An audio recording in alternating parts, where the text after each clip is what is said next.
सभा की अध्यक्षता करते हुए परम आदरणीय अध्यक्ष जी, मंच पर विराजमान आदरणीय राष्ट्रीय अध्यक्ष जी, सम्मानित प्रोफेसर साहब, सम्मानित मंच और इस कार्यक्रम में आए हुए महान जनता को हृदय से प्रणाम। डेलीगेट मित्रों को सलाम, अभिनंदन एवं स्वागत करता हूं।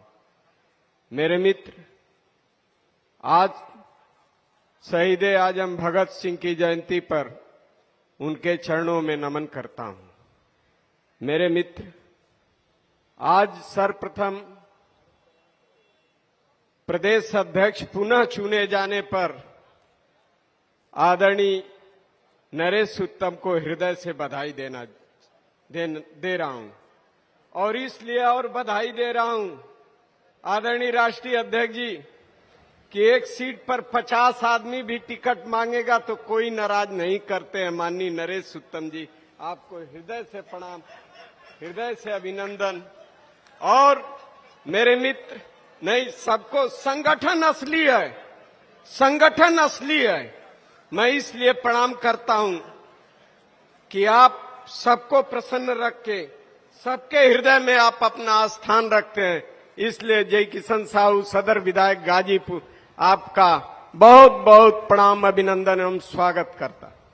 मेरे मित्र, मेरे साथी, एक बात से राष्ट्रीय अध्यक्ष जी, नेता विरोधी दल का मैं हृदय से प्रणाम करता हूं। जिस दिन सदन में पास हुआ शिक्षा की बिल, विद्यालय मान्यता पर बिल, उस समय अजय किशन साहू रात में विचार कर रहा था, सोच रहा था रात में कि मैं अपने आने वाली औलाद से क्या जवाब दूंगा।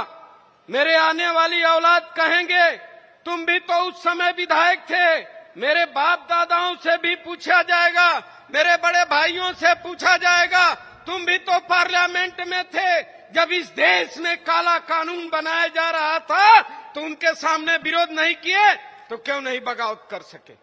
लेकिन आदरणीय राष्ट्रीय अध्यक्ष जी ने जब शिक्षा के नाम पर, शिक्षा मित्रों के नाम पर, महंगाई के नाम पर आपने विधानसभा से पार्टी कार्यालय तक पैदल मार्च किया, उस दिन कलेजा हृदय से गदगद हो गया कि मैं ऐसे नेता के बीच में हूं, ऐसे नेता के नेतृत्व में आज सदन में पहुंचा हूं कि यदि गलत कानून लगेगा, मेरी बात नहीं मानी जाएगी, तो कम से कम विरोध सड़क से सदन तक करने का अवसर प्राप्त होगा।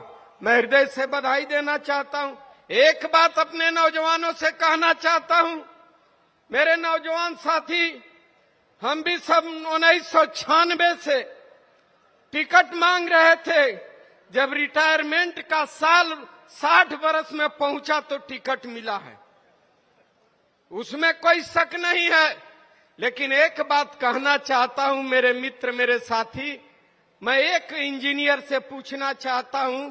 कुछ लोग माननीय राष्ट्रीय अध्यक्ष जी को तुरंत शपथ ग्रहण प्रधानमंत्री वाला करवाते हैं। क्या लैपटॉप से होगा? क्या मोबाइल के व्हाट्सएप से होगा? उनसे मैं पूछना चाहता हूं, राष्ट्रीय अध्यक्ष जी को प्रधानमंत्री का सपना दिखाते हो, क्या आपने बूथ को सुरक्षित रखा है? क्या आपने बूथ को मजबूती से देखा है? यह बेईमान, मैं दिल से जय किशन साहू कहना चाहता है, जब आप एक भारतीय जनता पार्टी का झंडा देख लोगे तो गाली देते हुए जाते हो, और भारतीय जनता पार्टी के लोग समाजवादी का झंडा देखते हैं तो कहते हैं बंधु नमस्कार, चाय तो भी पिला दीजिए, और उससे एक वोट लेकर जाते हैं। मैं कहना चाहता हूं, व्हाट्सएप पर सरकार नहीं बनेगी, यह बेईमानों की सरकार है, आक्रांताओं की सरकार है, अंग्रेजों से भी गजब ढालने वालों की सरकार चल रही है। मैं आपसे कहना चाहता हूं, उन माताओं, उन गरीब के घर में जाओ, कह दो 5 किलो अनाज पर अपने बेटे का भविष्य मत बेचिए। किसी आरएसएस के बड़े नेता ने कहा है, यदि इस देश में 100 वर्ष शासन चलाना है तो इस देश को बड़े बड़े लोगों को हाथों में बेच दीजिए, और वह बेचने का काम किए हैं गोलवरकर ने कहा है। इस बात पर ध्यान रखा जाए और गंभीरता से। माननीय राष्ट्रीय अध्यक्ष जी, यह जमाना है, यह समय परिवर्तन है। सितम भी मैं कहना, समर में जो चोट खाता है उसी का मान होता है। समर में जो चोट खाता है उसी का मान होता है। छिपी उस वेदना में अमर बलिदान होता है। हृदय में चोट खाता है, छीनी और हथौड़े पर से वही पत्थर कहीं मंदिर में भगवान होता है, भगवान होता है। बहुत बहुत धन्यवाद, आपने समय दिलवाया।